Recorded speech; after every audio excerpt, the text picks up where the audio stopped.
નમસ્કાર સૌ મિત્રોને મારા આજના આ વિડીયોની અંદર આપ સૌનું હાર્દિક સ્વાગત છે। મિત્રો, કચ્છ સ્પેશિયલ ભરતી ધોરણ 1 થી 5નો પ્રથમ રાઉન્ડ છે એ જાહેર થઈ ગયેલ છે। કુલ 3000 ઉમેદવારો છે તેમને જિલ્લા પસંદગી માટે બોલાવેલ છે। ટોટલ જગ્યાઓ 2250 છે।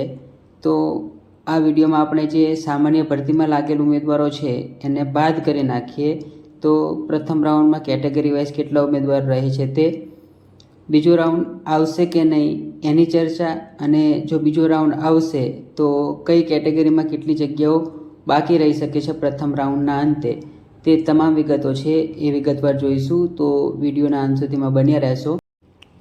સૌપ્રથમ વાત કરીએ જે જિલ્લા પસંદગી માટે બોલાવેલ ઉમેદવાર છે તેમાંથી જે સામાન્ય ભરતીની અંદર લાગી ગયેલા ઉમેદવારો છે તેમને જો બાદ કરી દઈએ તો હવે જે કેટેગરી વાઇઝ ઉમેદવારો છે એ કેટલા વધે છે। તો જે ઓપનની કુલ જગ્યાઓ 1072 છે, એમાં પીએમએલમાં જે ઉમેદવારો આપણે ગણીએ તો 3000 સુધીમાં કુલ 124 ઉમેદવારો છે। અને જો એમ માનીને ચાલીએ કે આ જે તમામ 124 ઉમેદવારો છે એ કચ્છના સ્થાનિક છે, તો આમાંથી કોઈ લાગેલ ઉમેદવાર છે એ મેં ઓપન કેટેગરીની અંદર બાદ નથી કરેલા। વાત કરીએ એસસી કેટેગરીની, તો એસસી કેટેગરીની કુલ 165 જગ્યાઓ છે। હવે જો 3000 ઉમેદવારની વાત કરીએ તો એમાંથી 509 ઉમેદવારો છે એ એસસી કેટેગરીના છે। પણ જો લાગેલ ઉમેદવારો આપણે બાદ કરી દઈએ જે સામાન્ય ભરતીમાં લાગેલા છે એવા 307 ઉમેદવારો છે, તો હવે લાગેલ ઉમેદવારોને બાદ કરી દઈએ તો કુલ એસસીની 165 જગ્યાઓ છે એની સામે 202 ઉમેદવારો છે એ જિલ્લા પસંદગી માટે બોલાવેલા છે। વાત કરીએ એસટી કેટેગરીની, તો એસટી કેટેગરીની કુલ 177 જગ્યાઓ છે। આ 177 જગ્યાઓ સામે પીએમએલમાં 3000નો જે મેરિટ ક્રમ છે ત્યાં સુધીમાં એસટીના કુલ 6 ઉમેદવારો છે। અને એમ માનીએ કે જો સામાન્ય ભરતી છે એ સામાન્ય ભરતીમાં આ લિસ્ટમાંથી કોઈ પણ એસટી કેટેગરીના ઉમેદવાર છે એમને જિલ્લા પસંદગી નથી કરી અને હાજર નથી થયા, તો પણ 3000માં જે મેરિટ ક્રમ છે ત્યાં સુધી એસટી કેટેગરીના કુલ 6 ઉમેદવાર જ છે, એટલે મેં કોઈ લાગેલ ઉમેદવાર છે એને આમાંથી બાદ નથી કરેલા। તો એસટી કેટેગરીના કુલ 177 જગ્યાઓ સામે 6 ઉમેદવારો છે તેમને જિલ્લા પસંદગી માટે બોલાવેલા છે। આગળ આપણે વાત કરીએ ઓબીસી કેટેગરીની। ઓબીસી કેટેગરીની કુલ 611 જગ્યાઓ છે। જો પીએમએલ મુજબ જોઈએ તો 1978 ઉમેદવારો છે એ 3000ની જે મેરિટ નંબર છે ત્યાં સુધી આવે છે। પણ જો લાગેલા ઉમેદવાર છે જે સામાન્ય ભરતીમાં એવા 674 ઉમેદવારો આપણે આ લિસ્ટમાંથી બાદ કરી દઈએ તો હવે 611 જે જગ્યાઓ છે ઓબીસીની તેની સામે જે જિલ્લા પસંદગી માટે બોલાવેલ ઉમેદવારો છે તેવા 1304 ઉમેદવારો બાકી રહે છે। વાત કરીએ ઈડબ્લ્યુએસ કેટેગરીની, તો ઈડબ્લ્યુએસ કેટેગરીની કુલ 225 જગ્યાઓ છે। જે લિસ્ટ છે એમાં 3000 મેરિટ ક્રમ સુધીમાં કુલ 383 ઉમેદવારો છે એ ઈડબ્લ્યુએસ કેટેગરીના છે। પણ જો 143 ઉમેદવારો એવા કે જે સામાન્ય ભરતીની અંદર લાગી ગયા છે તે ઉમેદવારો આપણે બાદ કરી દઈએ તો હવે 225 જગ્યાઓ જે ઈડબ્લ્યુએસ કેટેગરીની છે તેની સામે 240 ઉમેદવારો છે એ જિલ્લા પસંદગી માટે બોલાવેલા છે। તો આવી રીતે દરેક કેટેગરીમાં જો સામાન્ય ભરતીની અંદર જે ઉમેદવારો લાગી ગયા છે તે તમામને બાદ કરી દઈએ તો આ મુજબના જે ઉમેદવારો છે એને જિલ્લા પસંદગી માટે બોલાવેલા છે। મિત્રો, વિડીયો છે સ્કીપ કરીને જોશો તો જે એનાલિસિસ છે એની સંપૂર્ણ જાણ આપણને નહીં થાય, એટલે વિડીયો છે એ પૂરો જોશો જેથી કરી અને કઈ રીતનું એનાલિસિસ છે એ આપ જાણી શકો। તો વિડીયોના અંત સુધીમાં બન્યા રહેશો। હવે વાત કરીએ કે જે પ્રથમ રાઉન્ડ છે એ પ્રથમ રાઉન્ડના અંતે કુલ કેટેગરી વાઇઝ જગ્યાઓ છે એ કેટલી ભરાઈ શકે છે। મિત્રો, જે જનરલના દાવેદાર હતા તે તમામ ઉમેદવારો છે એ સામાન્ય ભરતીની અંદર લાગી જ ગયા છે। પણ એમ માનીને ચાલીએ કે જે ઓપનના ઉમેદવારો 124 બોલાવેલા છે એ તમામ જો કચ્છના સ્થાનિક હોય અને એ જિલ્લા પસંદગી માટે આવે તો ઓપનની 124 જગ્યાઓ છે એ કચ્છની જે સ્પેશિયલ ભરતી છે એમાં ભરાય। પણ બાકીના જે તમામ કેટેગરીના ઉમેદવારો છે એ એવા ઉમેદવારો છે જે ફક્ત ને ફક્ત કેટેગરીનો ઉપયોગ કરી અને જિલ્લા પસંદગી કરી શકે એવા હશે, એટલે કે એમની ઉંમર છે એ 33 કરતાં વધારે હશે અને ટેટમાં 90 કરતાં ઓછા માર્ક હશે, તો જ આવા ઉમેદવારો છે એ કચ્છ માટે બાકી રહી ગયા છે। કારણ કે જો જનરલના દાવેદાર હોય તો એ સામાન્ય ભરતીની અંદર લાગી જ ગયા છે. તો એસસીની કુલ 107 જગ્યાઓ છે એ પ્રથમ રાઉન્ડની અંદર ભરાઈ શકે છે. એસટીની 6 જગ્યાઓ ભરાઈ શકે છે. ઓબીસીની 611 જગ્યાઓ છે એ પ્રથમ રાઉન્ડના અંતે ભરાઈ શકે છે. ઈડબ્લ્યુએસ કેટેગરીની 120 જગ્યાઓ છે એ પ્રથમ રાઉન્ડના અંતે ભરાઈ શકે છે.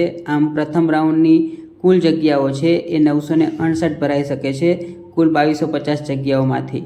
તો આ મુજબની જે કેટેગરી વાઇઝ જગ્યાઓ છે એ પ્રથમ રાઉન્ડના અંતે ભરાઈ શકે છે. જોઈએ કે બીજા રાઉન્ડમાં કેટલી જગ્યાઓ વધી શકે છે. તો ઓપનની 948 જગ્યાઓ છે એ બીજા રાઉન્ડ માટે રહી શકે છે. એસસી કેટેગરીની 58 જગ્યાઓ બાકી રહી શકે છે. એસટી કેટેગરીની 171 જગ્યાઓ બાકી રહી શકે છે. ઓબીસી જે કેટેગરી છે એની તમામ જગ્યાઓ છે પ્રથમ રાઉન્ડના અંતે ભરાઈ જવાની છે. એટલે ઓબીસીનો કોઈ બીજો રાઉન્ડ આવશે એવી હાલ કોઈ શક્યતા નથી. ઈડબ્લ્યુએસ કેટેગરીની 105 જગ્યા છે એ બીજા રાઉન્ડમાં આવી શકે છે.